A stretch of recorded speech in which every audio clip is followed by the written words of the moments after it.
तो भाइयों फिर से आ गया वो बॉडी बिल्डिंग के इंटरेस्टिंग अपडेट्स लेके। तो वीडियो को शुरू करने से पहले जल्दी से वीडियो को लाइक कर दीजिए और अगर आप अपने भाई के चैनल पर नए हैं तो जल्दी से चैनल को सब्सक्राइब कर दीजिए ऐसे रेगुलर फिटनेस और बॉडी बिल्डिंग अपडेट्स के लिए। तो भाई आज की वीडियो की शुरुआत करते हैं हॉर्स एमडी के अपडेट से। तो आर्नोल्ड क्लासिक को शुरू होने में लगभग 48 घंटों जैसा टाइम बचा हुआ है एंड इस बीच सबसे पहली अपडेट आई हुई है हमारे हॉर्स एमडी की तरफ से। वैसे भाई आप में से कितनों को लगता है कि हॉर्स का जो वेस्ट है वो वाइड होने की वजह से उनकी प्लेसिंग हर्ट होने वाली है, खासकर इस आर्नोल्ड क्लासिक ओहायो में। अब माने कि इनके जो क्वाड्स है वो साइज वाइज डेफिनेटली राफेल के कंपैरिजन में बिगर है, बट वही जब बात आती है एस्थेटिकनेस की, शेप की, स्ट्रक्चर की, तो उस क्राइटेरिया में डेफिनेटली राफेल डोमिनेंट रहेंगे। अब कहीं ना कहीं हॉर्स की वेस्ट लाइन के बढ़ने के पीछे का जो रीजन मुझे समझ आता है वो ये है कि हॉर्स ने बहुत कम टाइम के अंदर अपनी फिजिक में एक ह्यूज लेवल का मास ऐड कर लिया था, खासकर उस टाइम के कंपैरिजन में जब इन्होंने अपना प्रो कार्ड जीता था। तो इसीलिए कहीं ना कहीं इनके ओवरऑल साइज के साथ साथ इनका जो वेस्ट है वो भी ग्रो हो गया।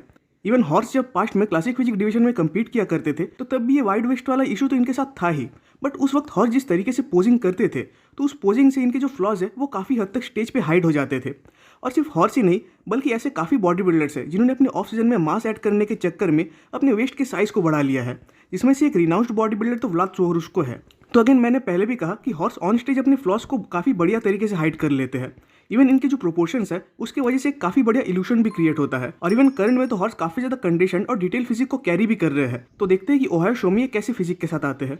अब भाई बात करते हैं जॉन डेलारोसा के ऊपर। तो इस बीच इनके तरफ से भी इनका एक फिजिक अपडेट आया हुआ है, उसी सेम लाइटिंग उसी सेम प्लेस पे जहाँ की आर्नोल्ड क्लासिक ओहायो लाइनअप के बाकी बॉडी बिल्डर्स अपने पोजिंग वीडियोस को शेयर कर रहे हैं। वैसे जॉन एक्चुअली में अपने करंट फिजिक को लेकर, खासकर इस 2 डेज आउट फिजिक को लेकर काफ़ी ज़्यादा सेटिस्फाइड है और अभी भी स्टिल इनके पास इनफ टाइम है अपने फिजिक को और ड्राई करने के लिए, इवन और फुलर करने के लिए भी। अब अगर बात करें टॉप 5 की तो शायद उसमें तो हम जॉन को नहीं देख पाएंगे, क्योंकि एक्चुअली में उन प्लेसिंग्स में सारे जेनेटिकली गिफ्टेड बॉडी बिल्डर्स ही रहने वाले हैं, जैसे कि Hadi Choopan, Samson Dauda, Rafael Brandao, Horse MD, James Hollingshead जैसे बॉडी बिल्डर्स। और ये बॉडी बिल्डर सिर्फ जेनेटिकली गिफ्टेड ही नहीं है बल्कि साथ साथ जॉन के कंपैरिजन में साइज वाइज भी बिगर है। वैसे जॉन माना कि कंडीशनिंग या शेप के मामले में काफ़ी बढ़िया दिखते हैं, इवन हाइट वाइज भी कहीं ना कहीं हार्डी शोपैन के सिमिलर में ही आते हैं। बट अगेन हार्डी जिस लेवल की डेंसिटी और मस्कुलरिटी लाते हैं ऑन स्टेज वो जॉन के पास नहीं है करेंटली। इवन हार्डी तो 2022 मिस्टर ओलंपिया भी रह चुके हैं, तो इसीलिए दोनों के बीच एक्चुअली में कोई कंपैरिजन बनता भी नहीं है। बाकी जॉन को भी कम्पीट करते हुए काफ़ी टाइम हो चुका है और इवन इस बार जॉन भी कहीं ना कहीं अपने ऑल टाइम बेस्ट फिजिक को ही लाने की तैयारी में है। अब भाई अगले अपडेट की ओर बढ़ने से पहले आप सबसे मेरा एक रिक्वेस्ट है कि अगर आप सबको मेरा ये रेगुलर कंटेंट अच्छा लगता है तो जिससे कि आपके भाई को सपोर्ट मिल सके तो प्लीज़ इस चैनल को एक सब्सक्राइब कर दीजिएगा, क्योंकि आप में से बहुत सारे भाई मेरे रेगुलर वीडियोस तो देखते हो बट चैनल को सब्सक्राइब करना भूल जाते हो, तो प्लीज़ चैनल को सब्सक्राइब कर दीजिएगा। अब भाई बात करते हैं जेम्स हॉलिंगसेट के ऊपर। तो अगेन इनकी तरफ से इनका एक फिजिक अपडेट आया हुआ है लगभग 48 घंटे पहले। तो जेम्स इस अपडेट में ड्राई तो दिख ही रहे हैं, साथ ही साथ उनकी फिजिक काफ़ी ज़्यादा फुलर भी दिख रही है। तो कहीं ना कहीं जेम्स इस बार डेफिनेटली एक फुलर फिजिक को तो जरूर लाने वाले हैं ओहायो स्टेज पे। वैसे लास्ट शोज में जेम्स के साथ सबसे बड़ी दिक्कत ये थी कि जेम्स जब भी अपने फिजिक को कंडीशन करने जाते थे तो वो उनके फुलरनेस को लूज कर देते थे। इवन ये सेम चीज़ उनके साथ ओलंपिया 2022 में भी हुई थी, बट इस बार तो पूरा सीन ही अलग है, क्योंकि इस बार जेम्स बिगर और फुलर तो दिख ही रहे हैं, साथ साथ at the same time condition भी। तो इस पॉइंट पे आके आई थिंक ये कहना गलत नहीं होगा कि इस बार जेम्स और मिलोस के कोलैबोरेशन से ये प्रेप एकदम सक्सेसफुल बन गई है। तो क्वेश्चन अभी ये बनता है कि क्या जेम्स इस टाइप के फिजिक को ओहायो के प्री जजिंग और फाइनल्स दोनों तक मेंटेन करके रख पाएंगे या नहीं, क्योंकि ये चीज़ भी काफ़ी ज़्यादा डिफरेंट होती है। क्योंकि ये सेम प्रॉब्लम डेनिस जेम्स के साथ भी था कि वो शो के पहले तो काफ़ी इंप्रेसिव दिखते थे बट शो वाले दिन वो उस फिजिक को नहीं ला पाते थे। तो होप कि जेम्स करंट में जैसे दिख रहे हैं वैसे ही फिजिक को वो स्टेज पर भी लाए। अब भाई ब्रैंडन करके कुछ अब्दुल्ला की तरफ से ये स्टेटमेंट आ गया कि करंट में वो जस्टिन रॉड्रिगस को हेल्प कर रहा है गाइडेंस वाइज।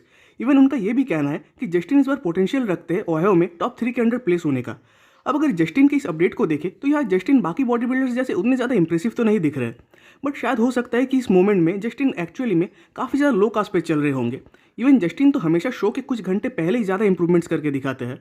तो अब क्वेश्चन ये आता है कि क्या जस्टिन एक्चुअली में इस शो में कुछ बढ़िया करके दिखाएंगे या नहीं, क्योंकि माना जस्टिन बहुत ज़्यादा इंप्रूवमेंट्स करके आ रहे हैं बट जिस लाइनअप में प्रीवियस मिस्टर ओलंपिया और रेनिंग आर्नो क्लासिक चैंपियन जैसे बॉडी बिल्डर्स हो तो उस लाइनअप में टॉप 3 को क्रैक करना इनके लिए शायद से इम्पॉसिबल होगा।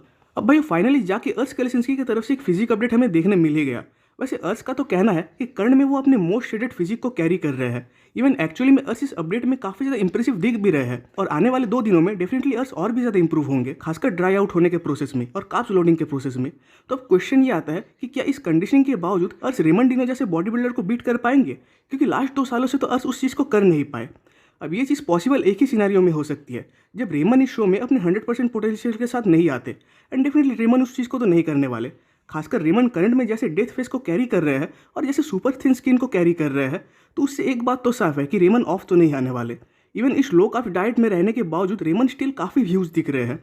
तो अर्श अगर अपने बैक को इंप्रूव करके आ जाते हैं, खासकर अपने फ्रंट फिजिक जैसा, तो देन शायद कुछ चांसेस बनते हैं कि ये रेमन को बीट करे। इवन लास्ट कुछ टाइम में अर्श ने अपने बैक को इंप्रूव किया भी है, बट अगेन इनके साथ साथ रेमन ने भी इंप्रूवमेंट्स किया है, तो जो गैप था वो तो स्टिल रह ही गया। वही बात करें ब्रियॉन हैंसले की, तो एक्चुअली में लोग करंट में ब्रियॉन के पोटेंशियल को काफ़ी अंडर एस्टिमेट कर रहे हैं, क्योंकि जब भी ओहायो शो की बात उठ रही है तो वो विनिंग लिस्ट में अर्श और रेमन का ही नाम बार बार लिए जा रहे हैं। इवन लास्ट कुछ सालों में खासकर ब्रियॉन और अर्श दोनों के प्लेसिंग्स को लेकर काफ़ी ज़्यादा डिबेट्स भी देखने मिले। इवन 2023 ओलंपिया में तो बहुतों का मानना था कि ब्रियॉन की प्लेसिंग अर्श से ऊपर आनी चाहिए थी। इवन कहीं ना कहीं मेरा तो ये भी मानना है कि ओहायो शो में अर्श और रेमन के बीच फाइट को देखने से ज़्यादा मज़ा तो अर्श और ब्रियॉन के बीच के फाइट को देखने में आएगा, क्योंकि कर्ण में तो ब्रियॉन भी अपने ऑल टाइम बेस्ट फिजिक को लाने की तैयारी में लगे हुए हैं, और इवन ब्रियॉन एक्चुअली में अपने करंट अपडेट्स में काफ़ी ज़्यादा इंप्रेसिव दिख भी रहे हैं, चाहे वो साइज वाइज हो या कंडीशनिंग वाइज। अब भाई बात करते हैं हसन मुस्तफ़ा के ऊपर, तो अब जाके हसन मुस्तफ़ा की तरफ से उनके फिजिक अपडेट्स आए हुए हैं, तो इस बात में तो कोई डाउट नहीं है कि ओपन डिवीजन के लाइनअप में Hassan most muscular body builders में से आते हैं। इवन हसन अपने in off season physique updates में भी काफ़ी इंप्रेसिव दिख रहे हैं। वैसे इन्होंने तो कुछ टाइम पहले ये अनाउंस किया था कि हसन इस साल जल्दी नहीं कम्पीट करने वाले, यानी वो कम्पीट करेंगे तो साल के आखिरी शोज में। तो उस रिगार्डिंग हसन ना ही डिट्रॉइट प्रो में कम्पीट करेंगे और ना ही न्यूयॉर्क प्रो में, क्योंकि इस बार हसन एक्चुअली में काफ़ी लंबे ऑफ सीजन में रहना चाहते हैं, खासकर अपने प्रेप को शुरू करने से पहले। अब वैसे ही अगर प्रो क्वालिफाइड शोज में कंडीशन और पीक फिजिक के साथ आते हैं, देन इनके लिए ओलंपिया में क्वालिफाई करना कोई बड़ी बात तो नहीं है। बट वहीं हसन एक ऐसे बॉडी बिल्डर है जो कि ज़्यादातर टाइम ही स्टेज पे एक काइंड ऑफ कंडीशन फिजिक को लेकर आ जाते हैं। इवन कहीं ना कहीं इनका जो शेप और स्ट्रक्चर है वो भी उतना बढ़िया तो नहीं है, एंड कहीं ना कहीं इसी वजह से इस साल ओलंपिया में ये टॉप 10 के बाहर प्लेस हुए थे। अब माना कि हसन 2023 ओलंपिया में अपने हाईएस्ट प्लेसिंग पे आए थे, इवन अपने ट्राइसेप टीयर के बावजूद, बट अब 2024 के कंपेटिटिव लाइनअप को देखकर मुझे वो चीज़ बिल्कुल डिफिकल्ट दिखती है।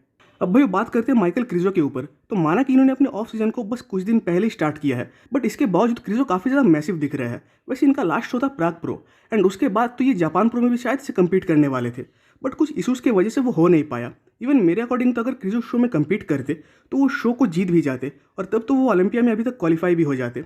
और अगर क्रिजो इस शो को जीत जाते देन उन्हें पूरे साल दूसरे किसी शो के रिगार्डिंग प्लान्स नहीं रखने पड़ते, एंड देन वो सोलली ओलंपिया में फोकस कर पाते। वैसे क्रिजो एक ऐसे बॉडी बिल्डर है जो कि साइज के साथ साथ बढ़िया कंडीशनिंग भी लाते हैं, बट दिक्कत तो है इनके साथ बैक की, और अगर ये एक बार अपने बैक को इंप्रूव करके आ जाते हैं देन डेफिनेटली वो और ज़्यादा डेंजरस बन जाएंगे। बाकी तो क्रिजो शायद से फिर इम्प्रो क्लासिक प्रो स्पेन में ही कम्पीट करेंगे, एंड मेरे ख्याल से शायद वो शो को जीत भी जाएंगे।